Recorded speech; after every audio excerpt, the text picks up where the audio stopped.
स्वागत है आपका एआर न्यूज इंडिया पर। मैं हूं आपके साथ आकिल रजा।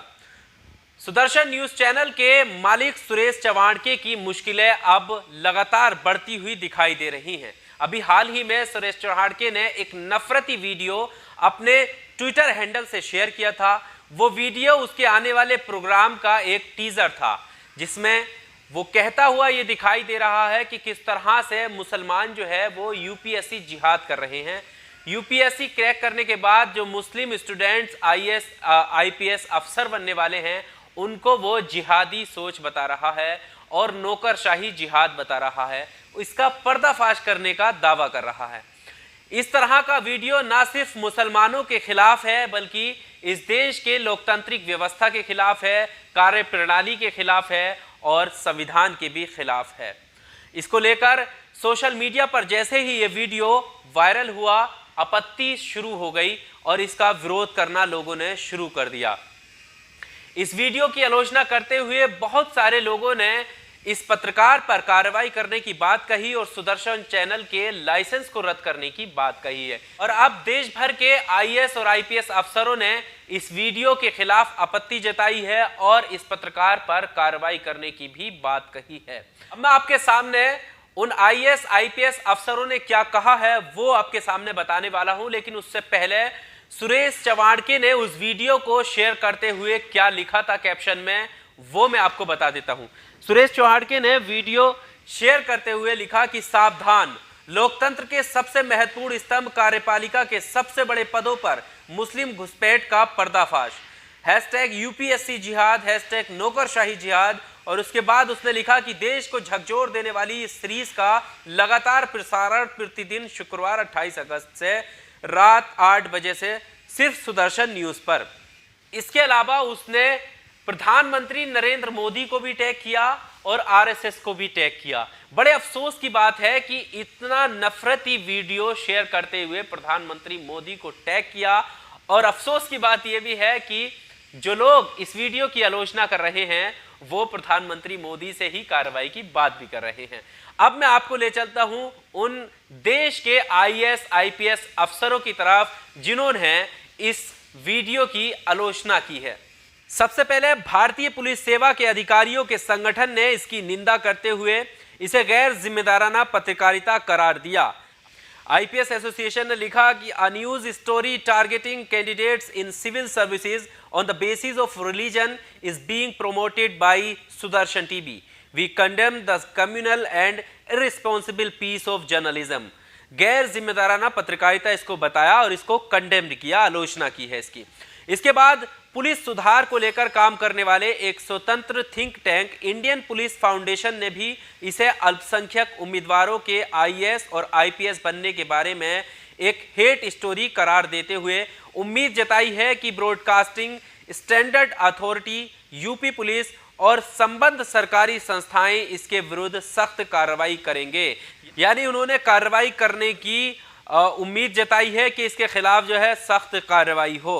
सुदर्शन न्यूज के संपादक सुरेश चवाणके ने आईपीएस एसोसिएशन की प्रतिक्रिया पर अफसोस जताते हुए कहा है कि उन्होंने बिना मुद्दे को समझे इसे कुछ और रूप दे दिया है। उन्होंने संगठन को इस कार्यक्रम में शामिल होने का निमंत्रण भी दिया है। यानी आईपीएस एसोसिएशन ने जो आपत्ति जताई है और गैर जिम्मेदारी पत्रकारिता करार दिया है, उस पर भी इस सुरेश चवाणके ने अफसोस जताया है, आपत्ति जताई है कि आपने समझा ही नहीं। जबकि उस वीडियो में समझने वाला ऐसा कुछ है ही नहीं। वो सीधा सीधा सरकार की कार्यप्रणाली व्यवस्था, शिक्षा व्यवस्था और किस तरह से आईपीएस आईएएस बनते हैं, यूपीएससी का एग्जाम होता है, इन सारी चीजों पर सीधा सीधा सवाल है, क्योंकि उसको यूपीएससी जिहाद इसमें नजर आता है। तो इसमें समझने वाली बात है नहीं। उसके बावजूद भी इसने कहा है कि उन्होंने समझा नहीं है, कोई गलत दिशा में इसको लेकर जाया जा रहा है। इसके अलावा राजनीतिक विश्लेषक तहसीन पूनावाला ने इस कार्यक्रम के बारे में दिल्ली पुलिस में शिकायत दर्ज कराई है।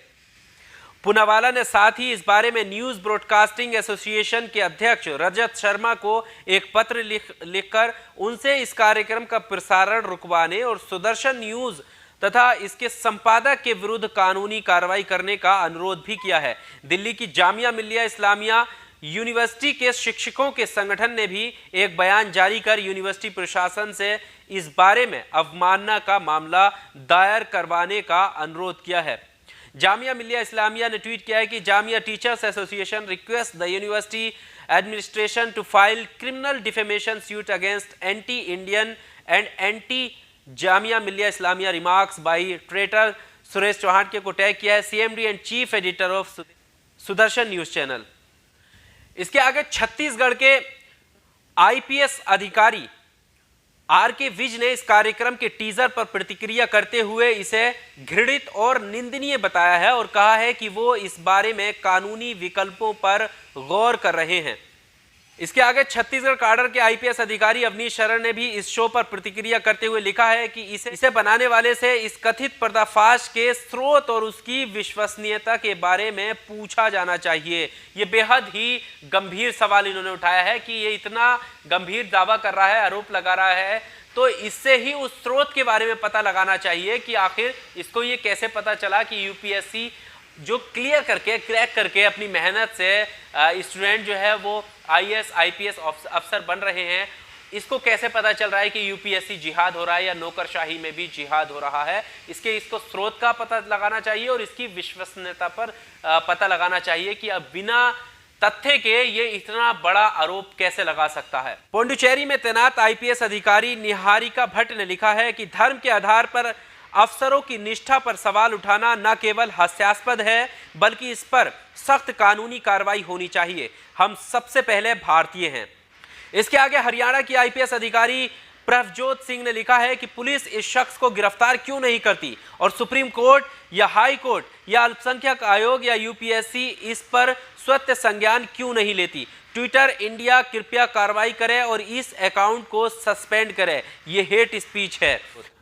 आईपीएस अधिकारी प्रभजोत सिंह ने सीधा सवाल उठाया कि आखिर ट्विटर इंडिया इस अकाउंट को सस्पेंड क्यों नहीं करता, फिर आईपीएस जो एसोसिएशन है उसने सख्त कार्रवाई क्यों नहीं कर रही, पुलिस सख्त कार्रवाई क्यों नहीं कर रही और इस शख्स को अरेस्ट क्यों नहीं किया गया, सुप्रीम कोर्ट इस पर कार्रवाई क्यों नहीं कर रहा। इस तरह के सीधे उन्होंने सवाल उठाए हैं। बिहार में पूर्णिया के जिलाधिकारी राहुल कुमार ने लिखा है ये बोलने की आजादी नहीं है, ये जहर है और संवैधानिक संस्थाओं की आत्मा के विरुद्ध है। मैं ट्विटर इंडिया से इस अकाउंट के विरुद्ध कार्रवाई करने का अनुरोध करता हूं।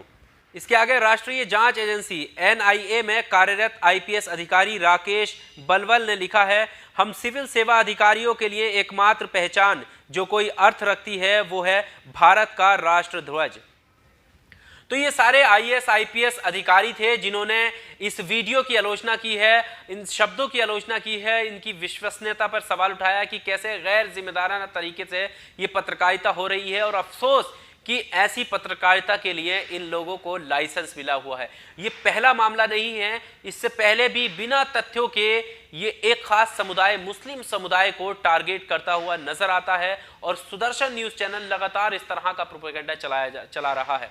और अब हद ये हो गई कि इस तरह के टीजर लॉन्च किए जा रहे हैं और इन प्रोग्रामों को लॉन्च किया जा रहा है जिसमें यूपीएससी सिविल सर्विसेज की सेवाओं में आने वाले जो आईएएस आईपीएस अधिकारी हैं उन पर सवाल उठाया जा रहा है, उनको जिहादी बताया जा रहा है, उनकी यूनिवर्सिटियों को जिहाद का अड्डा बताया जा रहा है और इस शख्स ने सीधा जामिया के जिहादी नाम लेकर वहां पर टीजर में कहा है कि सोचिए अगर जामिया के जिहादी आईएएस आईपीएस अफसर बनकर आपके शहर आपकी जगहों पर जब कार्यरत होंगे तो ये किस तरह से काम करेंगे। इस तरह की नफरत आम जनता में घोलने की कोशिश हो रही है और इसी का नतीजा है जो छोटे छोटे शहरों में आम व्यापारियों को, गरीब सब्जी वालों को, फल विक्रेताओं को रोज सहना पड़ता है, गलियों से उन्हें निकाला जाता है क्योंकि यही नफरत है जो टेलीविजन स्क्रीन से चलकर लोगों के दिलों में जाती है। लोग आपस में आपसी जो भाईचारा है, मेल मोहब्बत है, उसको भूलते हुए नजर आ रहे हैं क्योंकि ये डिबेट है, ये प्रोग्राम सीधे जहर घोलने का काम कर रहे हैं। अब देखने वाली बात यह है कि देश के इतने सारे आईएएस आईपीएस अफसरों ने आलोचना की है, कार्रवाई की बात की है, कितने सारे राजनेताओं ने, बुद्धिजीवी वर्ग ने सुरेश चौहान के खिलाफ कार्रवाई की बात कही। अब देखने वाली बात यह होगी कि इसके खिलाफ कार्रवाई कब होती है, क्या कोई सख्त कार्रवाई के तहत इसे जेल में डाला जाएगा। आपको क्या लगता है? आप भी अपनी राय कमेंट बॉक्स में जरूर दीजिएगा। वीडियो अच्छा लगा तो लाइक कीजिए, शेयर कीजिए और चैनल को सब्सक्राइब करना नहीं भूलें। बहुत शुक्रिया।